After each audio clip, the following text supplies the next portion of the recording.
Hey practitioner, last week I was sick with a cold and I didn't do any active practice. I practiced recovery and I still feel quite a little bit away of 100%, but I feel the urge again to practice actively. But I'm for sure not going for many hours of practice this week.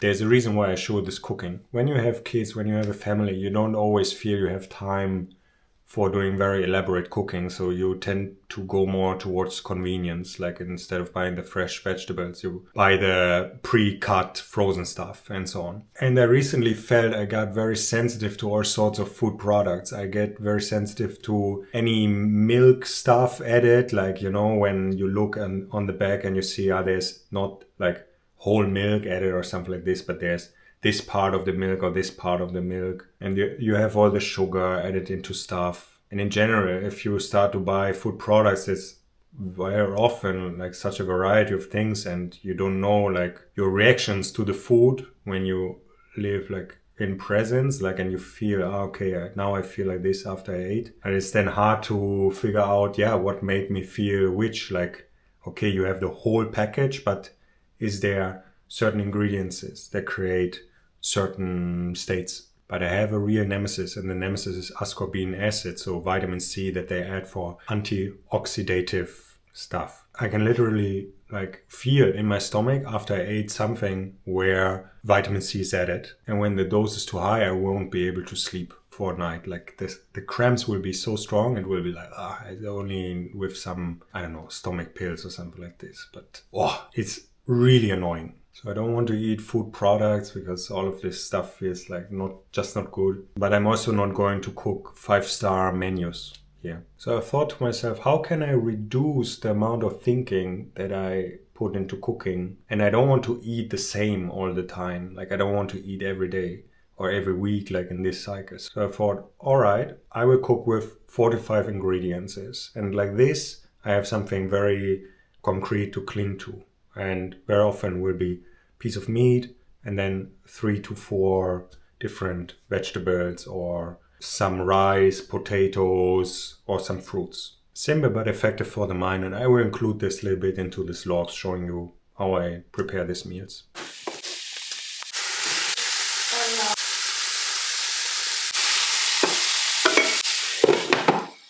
In 1992, a study accidentally stumbled onto how potent this tendency can be.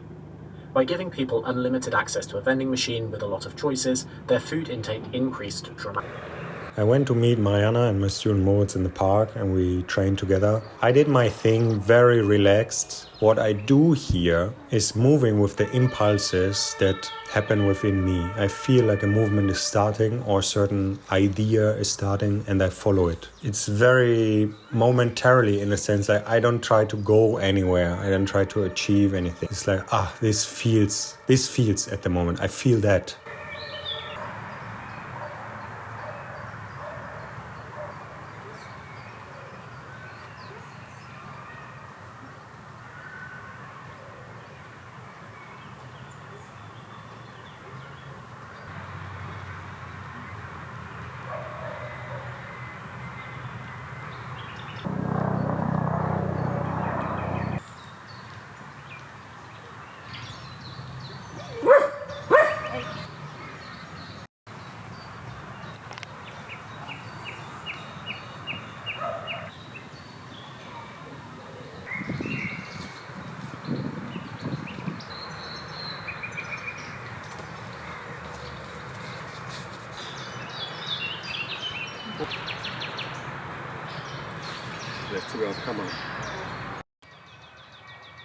One of my students called me and we had like a 50-minute phone call about the next plan. And I really love when people just call me I get so many messages, so many emails every day, and to just have a call and talk about everything and then it's done, perfect. Just call. And then I went home and I finally wanted to eat the food that I prepared in the morning. And here you can see me actually struggling to access my food because I put it in hot, then it cooled down, and then, I couldn't open it for a moment. All right, this log was a little bit more about food. And I want to say a few more sentences about this book that I'm listening to by Ben Carpenter, Everything Fat Loss. I think it's a good book. It's very much for beginners. So if you have no idea about fat loss, then I think can be recommended. But I only listened to the first 2 hours yet, so there's still 8 more hours or something like this.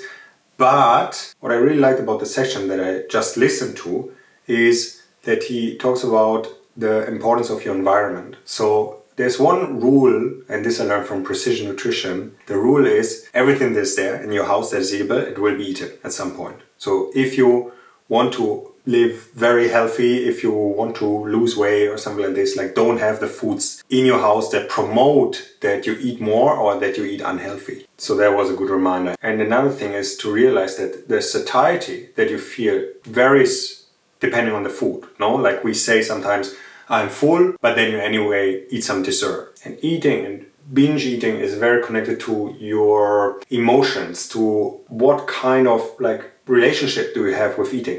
Some people when they're stressed, they eat less. Other people when they are stressed, they eat more.